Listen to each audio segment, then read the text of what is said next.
Okay, what is enrichment? I haven't got around to saying what enrichment is. Enrichment is a process whereby, if we just back up a little bit back to the uranium mine, if we go back to the uranium mine, why can't you use uranium out of the ground to make a bomb? Well, the reason why is because most of the uranium atoms in the ground do not sustain a fission reaction. And this type of uranium is called uranium-238. Uranium-238 is not fissile. But there's another isotope of uranium called uranium-235, which is fissile. And the proportion between the uranium-238 and the uranium-235 is constant all over the world.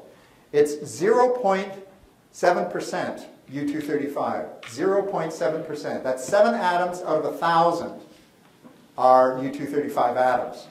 Now, the U-235 atoms that undergo fission, not the U-238 atoms, for the most part. I say that for the most part because there are occasions where U-238 also fissions. But you got to get a lot of relatively pure uranium-235 in order to have a bomb. And that's the process of enrichment. Now, the enrichment plants where this is done are in the old technology, which is called gaseous diffusion. These plants are so large that they take, each enrichment plant of the old type takes as much energy as a large city.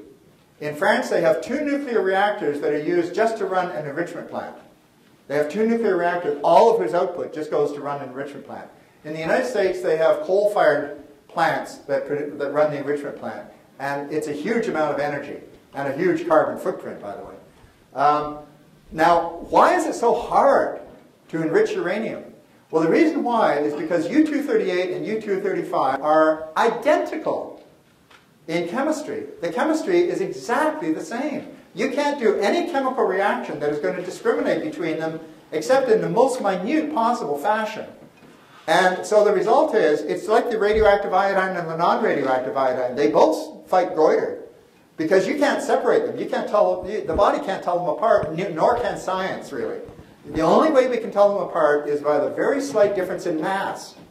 And so in order to separate them, you have to use that slight difference in mass, and this requires a lot of energy, and it takes a lot of time. That's why, even if you have an enrichment plant, it's going to take you a couple of years or more before you're going to have enough uranium for one bomb, because it's slow. You've got to do it thousands and thousands and thousands and thousands of times. Each time you do it, you only increase the fraction of U-235 by a little amount.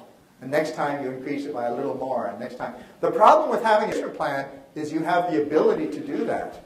It may take you a long time, but if you're allowed to have an enrichment plant and run an enrichment plant for years, then it's just a political decision on your part to decide whether you're going to enrich it up to this point or whether you're going to go further and make a weapons-grade uranium. So that's why enrichment plants are very sensitive technologies. Now, the difficulty is that there are 2 sensitive technologies, really. That's the enrichment plant. That's one sensitive technology. That's one of the main links towards nuclear weapons, is enrichment. The other main link is plutonium separation, as I mentioned earlier. So these are the 2 technologies which lead to bombs, is enriching uranium or separating plutonium. And what Trudeau, our Prime Minister in those days, in 1978, when he addressed the United Nations Special Session on Disarmament, he advocated a strategy of suffocation for the arms race. He said that if you really want a world without nuclear weapons, you have to be serious about how do you go about it. And one thing you have to consider is strangling it by cutting off the vital oxygen upon which it feeds. And the vital oxygen are the strategic nuclear materials, which are precisely 2 in number. That is highly enriched uranium or any mixture of plutonium. It turns out that it doesn't matter what type of plutonium you have, you can make a bomb from that. Plutonium, all plutonium is good for bombs. There's no such thing as plutonium that isn't good for bombs. But uranium is not true. Uranium-238 is not good for bombs. Uranium-235 is. That's the difference. So the result is that back in those days in '78, when people were not being as serious about it perhaps as they are today, but they were trying to get there, Trudeau was suggesting that you really should have international abolition of these 2 technologies. You should have don't mind about uranium, Iran not having a uranium enrichment. Nobody should have a uranium enrichment plant. If you have uranium enrichment plants, how can you have nuclear abolition? How can you possibly do that? I mean, do you think that policing methods are going to work forever?